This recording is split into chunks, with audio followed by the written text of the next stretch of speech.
would you do if your laptop or home computer broke or started to malfunction? Probably call the manufacturer or take it to a repair shop. But a trip to the repair shop didn't solve one local woman's laptop troubles. Bo Berman has her story and a warning for consumers as Fox Connecticut investigates.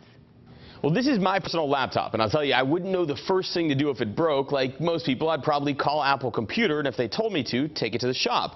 That's exactly what a Bloomfield woman, Lee Gostila, did. Unfortunately, not only was her computer not repaired, now it's apparently missing. Almost all of us use one, whether you have an iPad, PC, or laptop. But what do you do if it breaks? Lee Gostila's 2009 MacBook Pro laptop did just that back in April when her trackpad stopped working. The Bloomfield resident took it to the Apple store at West Farms Mall, where she was referred to an authorized Apple repair shop, Computer Resources in Wethersfield. And that's when her troubles began.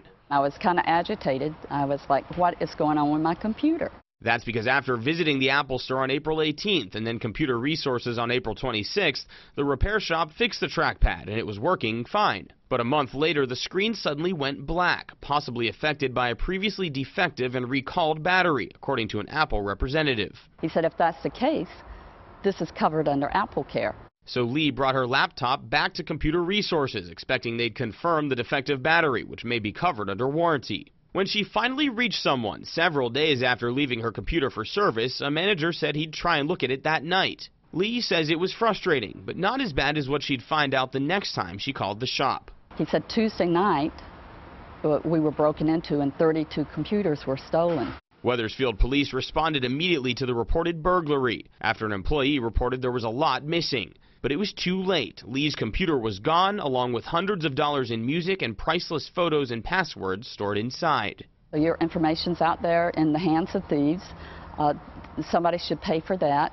They never diagnosed the problem. Fearing the worst, she's now paying $10 a month for LifeLock identity theft protection. After her complaints, Computer Resources offered to sell her a 2009 MacBook Pro for $659. She didn't think that was fair. Alternatively, she says there was a cash offer, $80. This after a manager told her her computer had never been fixed. Then it was stolen, something she wasn't told until she called again 3 days after the burglary. It never crossed my mind that a question should be, do you have insurance? I figured Apple was sending me there.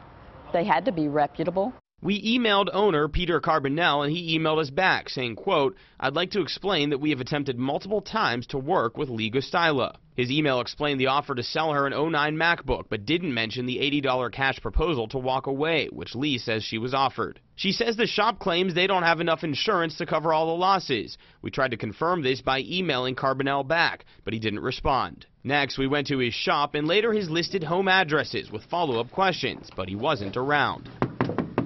For Lee, it's a lesson she won't soon forget because of the lost memories on her laptop she won't ever get back. They should take some ownership that they were responsible for keeping my computer safe and getting it back to me. I want people to know when you do take your computer to a shop, the things that you would never think about them. I spoke with a local insurance company which tells me that usually a business will or should have insurance to cover damages or loss of property that's in their care. They say it's possible Lee could claim this on her homeowner's insurance, but she's concerned about her high deductible. The Attorney General's office says this: the measure of damages is the value of the property at the time of the loss. Of course, in this case, there's uncertainty about what the true value really is. Apple, meanwhile, did not give us comment on this case by News Time. In the studio, Bo Berman, Fox, Connecticut.